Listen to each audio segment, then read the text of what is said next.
there, and welcome back. So today I wanted to do something, just kind of bring you along on something I've been doing. So these are my books from this summer and fall that I have filled. Actually, this one I already emptied out with pressed flowers and pressed leaves, and I even put some in a couple of scrapbook packs that I had laying around.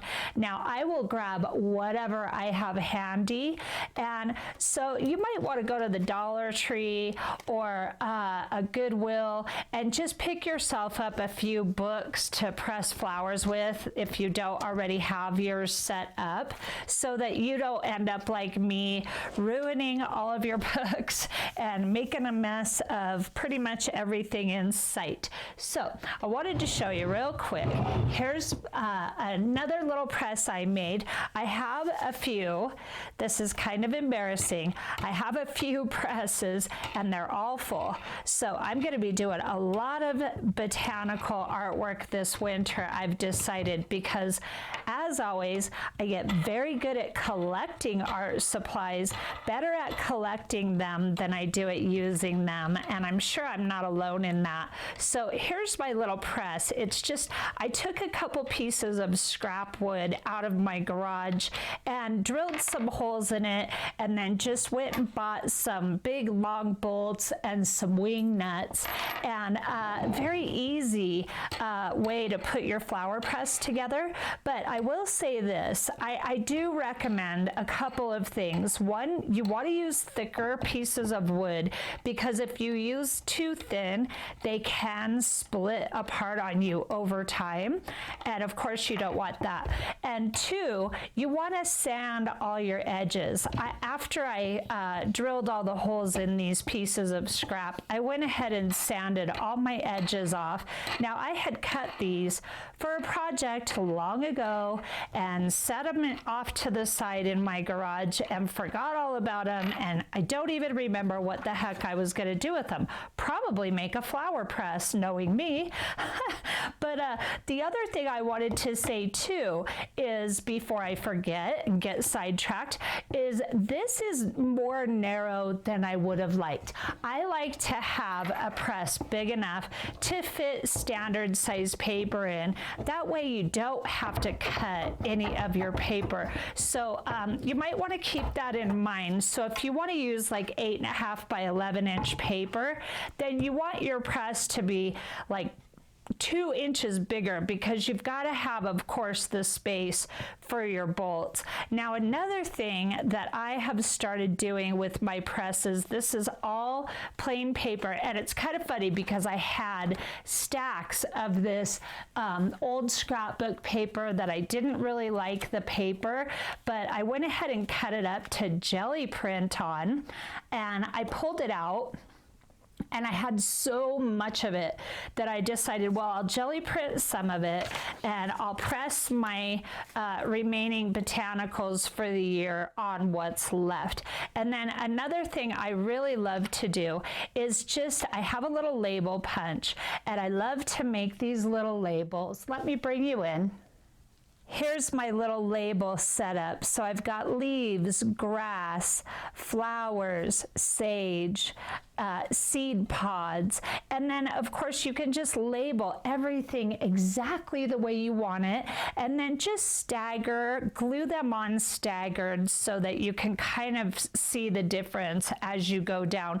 Now on my press here, I drilled one board and then I put the other board on top. I went ahead and drilled the holes, then I put the other board on top of it and just went through the existing holes of the board I already drilled just to line it up right. Now when I went to put this together, it wouldn't line up, and I was thinking, well, what the heck? Here, I'll bring you back out. What the heck did I do wrong? Well, I did nothing wrong. I just didn't reline it back up the way that I had drilled it. So I went ahead and just colored 2 arrows so that I know this is the inside and these two must come together for it to line up correctly. Just silly little stuff like that that comes up. You know what I mean? So this section right here is leaves, and then I can just pull my sheet off, and then I've got all of these pages, and you have to be a bit careful. So it gets to be kind of tedious, but I love it. I love it. This is so fun. Every time I open one of my presses, it is like Christmas all over again, because you'll put stuff in here and you'll forget what you have, and then you get to be reminded when you go in to use some of your botanicals, and it's just so fun. So this year I did something that I haven't done in the past. I collected some grasses. Now I only have the one page done because I have a book full of grasses and I just haven't done it yet. So there's that. And then I want to get to the flowers and just show you. This is like a work of art in and of itself when you do these flower presses, because you get to come in and ooh and ah the whole time you're messing with it, you know what I mean? So here's a bunch of these really amazing little wildflowers that I was able to pull this summer. And I do want to say, I collect with respect. I do not like to take, I like to take a little bit from here and a little bit from there, and I don't like to take all of a whole little bunch of anything. I like to be really mindful about what I'm doing. I carry a bag with me and I carry a book so that I can automatically transfer them into a book once I've snipped them. And I carry scissors and I cut the stems because you never want to pull the roots. Of course, because if you pull the root, then it won't ever grow back again. So if you snip it, they'll come back year after year, and it's just such a wonderful way of getting some specimens and of also being respectful and thankful to the earth as you're doing it. You know what I mean? It's just always been something that I've really been concerned with, and I'm glad because there's so much bounty and gifts, and I think it's so nice to have respect for all these materials that we get to use.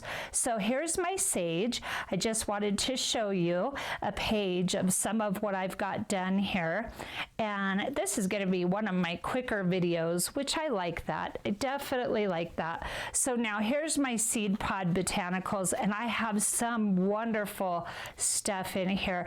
And when you seal these in, as I do, you know, that way you can use seed pods and things like that, because if you just stick it on your project, of course it's going to break apart over time, and that stuck on look looks so beautiful because it's not sealed, but it won't last, and that's the trade-off, you know. So I prefer to seal my botanicals into my projects so that I can have them last years and years and years. So pressing them is, I like to, couple notes about pressing. I like to put them in my books first of all. Start here with the book. And I like to leave it in the book for a couple weeks. I just walk away. I will a lot of times put a book like this under some weight and just walk away. And then I like to come back and transfer them into my press. And then after putting it in the press, I even let it sit for at least a month, because when you seal your stuff in, it's really important to have everything as bone dry as you can possibly get it. So I'm going to go back to the flower section here and pull this off. And since I have a little bit of space here, I'm gonna fill it up. I wanted to show you something so beautiful. What I'm gonna show you is the inspiration for this video today. So let me kind of maneuver stuff around here. I've got a lot going on as usual. I'll get those extra papers handy.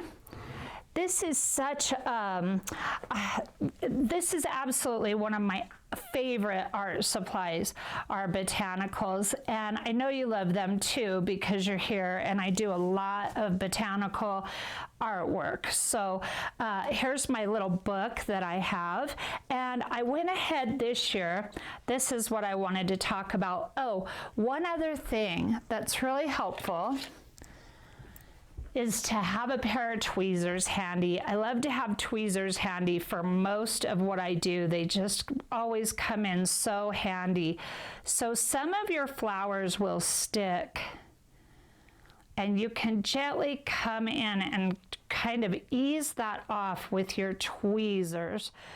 And then I'm gonna go ahead and close this. I could use about 4 more hands, you know what I mean? So now this one kind of got a little funky, but I never mind imperfections in my botanicals. And what I did was this year, every year I plant pansies. I'm at altitude, and I've got to tell you, these flowers are the most misnamed flowers that I think I've ever known, because they are some of the strongest. Here's a page of them. These are some of the strongest flowers that I have ever seen. Like I said, I'm at altitude. I'm at about 9,600 feet.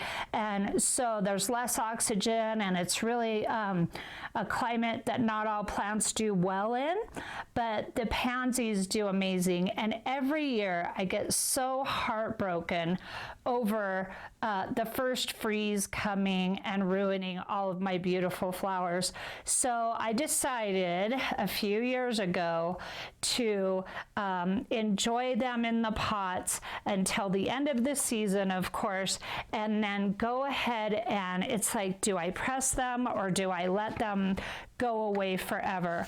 Well, I can't press them all because there's just an abundance of them.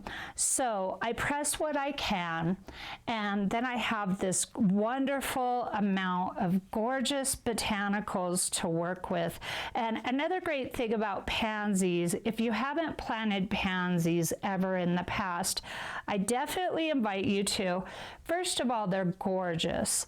And second of all, they press really, really nice. As you can see, they press beautiful and flat.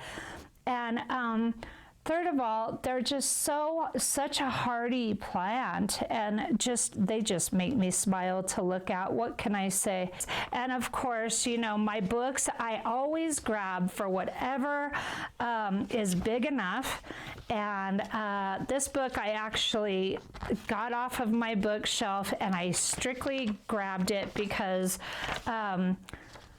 it was big enough. That was the reason I wanted this book. So keep that in mind when you're shopping for books. You do want something that's going to be big enough, and hardcovers work the best, but it never stops me from using soft covers. Now, some of my flowers are a little bit more beat up, and I don't mind that either. I know that it might not look as beautiful, but sometimes just a few petals in a collage project looks really, really lovely.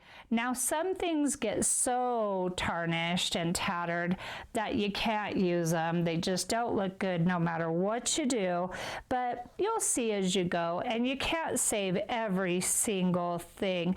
But this is just a way that makes it a little less sad every fall for me to be able to press some flowers and not see them all just go away with the first freeze. So if you're not doing this already, I hope you do. It's so nice to have a collection.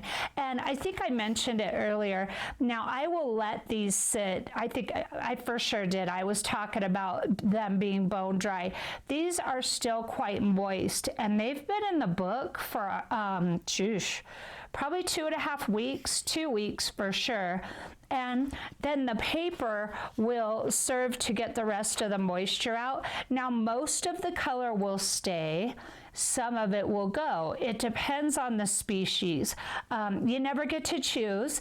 It's kind of a grab bag kind of thing, which I actually love.